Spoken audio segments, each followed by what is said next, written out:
안녕하세요. 귤의 맛이라는 책을 리뷰해 보겠습니다. 저는 1년 내내 귤을 입에 달고 살아서인지 손이 노랗습니다. 노란손이라는 별명도 있죠. 그래서 책 제목을 보고 꼭 읽어보고 싶다고 생각했습니다. 책 내용은 귤에 관한 이야기보다는 청소년 4명의 우정과 성장에 관한 거였어요. 4명의 주인공 소란, 다윤, 혜인, 은지를 보며 저는 이들을 귤에 비유할 수 있겠다고 생각했습니다. 지금부터 자세히 설명드릴게요. 먼저 소란을 보고 전 한라봉을 떠올렸어요. 겉모습만 보면 내 친구들 사이에서 겉도는 것 같고 외모도 예쁘지 않다고 하니 울퉁불퉁한 한라봉에 비유할 수 있죠. 한라봉은 몇 년 전부터 새로 나오는 귤 품종들과 달리 우리에게 익숙해서 당연히 보아 넘기는 과일이기도 한데요. 책의 맨 처음부터 등장해 이야기를 이끌어 나가는 소란이라는 캐릭터가 각자 복잡한 집안 사정이 있는 다른 주인공들과 달리 평범하고 눈에 띄지 않습니다. 하지만 책을 읽고 나면 저에게 소란이 가장 기억에 남았는데요. 한라봉의 새콤한 맛이 시간이 지나도 잊히지 않는 것처럼요. 소란의 옛 친구 지아는 소란과 유치원 때부터 친했으나 초등학교 6학년 즈음부터 빡빡한 학원 스케줄에 정신적인 아픔을 겪고 외국으로 떠나면서 소란과 이별합니다. 소란은 지아와의 일 이후로 어색해지거나 마음 상하지 않고 질문하는 법을 모른다고 스스로를 평하게 됐는데요. 자신과 멀어진 이유와 지아의 아픔에 대해 지아에게 끝내 묻지 못했다는 응어리가 남은 게 아닐까 싶습니다. 그러곤 아주 어릴 때 아무 일도 일어나지 않아 심심할까 불안했다면 지금은 무슨 일이라도 일어날까 불안하다고 말하는 모습에 공감이 됐습니다. 소라는 저처럼 평범한 4인 가족 속에서 살고 있지만 서툰 친구 관계가 깨어질까 불안하고 동시에 관계 속에서 자신을 묻혀버리기만 할까봐 두려워하는 것으로 보입니다. 그런 소란에게서 두꺼운 껍질 속 시큼한 맛을 숨긴 한라봉의 모습, 그리고 저의 모습을 발견할 수 있었습니다. 다음은 아픈 동생과 지친 부모님을 가족으로 둔 다윤입니다. 다윤에게서 저는 황금향이라는 귤 품종을 떠올렸습니다. 황금향은 굵은 알맹이들이 씹히는 식감의 귤입니다. 공부를 하고 친구를 챙기며 부담스러운 중에도 동생도 챙기는 다윤을 보며 속에 눈물이 많이 쌓이지 않을까 싶었습니다. 황금향 속에 품은 촉촉한 알들처럼요.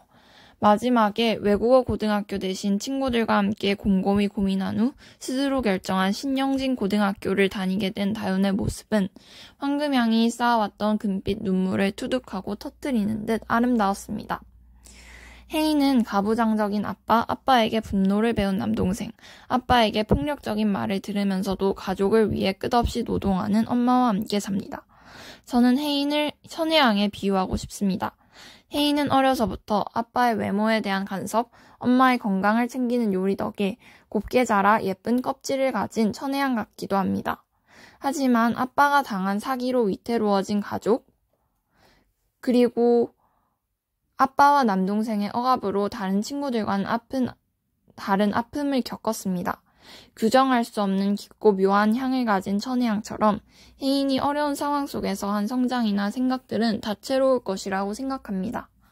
엄마가 일하러 가시고 아빠와 동생에게 여자라는 이유로 밥을 차려주는 상황에서 자신이 힘들다고 화내기보다는 마트 계산원들 불쌍하다는 친구의 말에 엄마를 떠올리며 화를 내는 혜인의 모습에서 깊은 생각을 엿볼 수 있었습니다.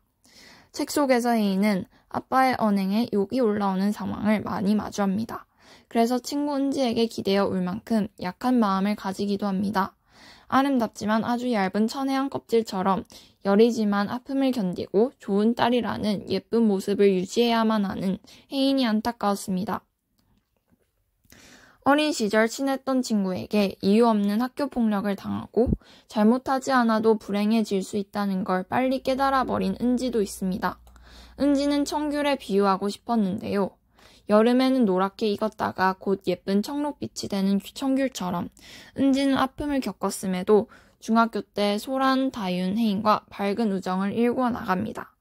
청귤은 제주도의 토착귤입니다.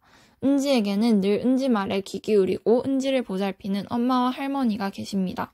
가족이라는 든든한 뿌리를 가진 은지가 혜인의 아픔을 보살피기도 하는 책 내용에 제주도를 고향으로 전 세계로 전파된 청귤의 에너지를 떠올렸습니다. 귤의 맛을 읽고 나서는 기분이 상쾌하지만은 않았습니다. 제 찝찝함은 내가 아직 해결하지 못한 감정들과 고민들이 이 책에 드러나서 생겨난 것이 아닐까 싶습니다. 저도 10대로서 4명의 친구들과 같은 친한 친구 무리가 있고 책 속 내 사람 같은 고민을 자주 합니다. 제가 매일 겪는 귤 같은 고민들, 귤 같은 친구들과 보내는 하루하루를 글로 읽으니 색다른 느낌이 들었던 것입니다. 마지막으로 기억에 남는 다윤의 한마디로 영상을 마무리하겠습니다. 근데 우리 넷이서는 왠지 잘 지낼 수 있을 것 같아. 소란이 유독 친한 은지와 혜인을 보며 불안해하자 다윤이 소란에게 이렇게 말했습니다. 내가 무리해서 소외되지 않을까? 저 친구는 나를 싫어하나? 우리 가족은 이대로 괜찮을까? 같은 매일 조금씩 다르게 반복되는 고민들 속에서 우정은 다윤의 한마디처럼 나를 일으켜 세워주는 새콤달콤한 귤의 역할을 한다는 걸 깨닫게 한 말이었습니다. 지금까지 제 책 소개를 들어주셔서 감사합니다.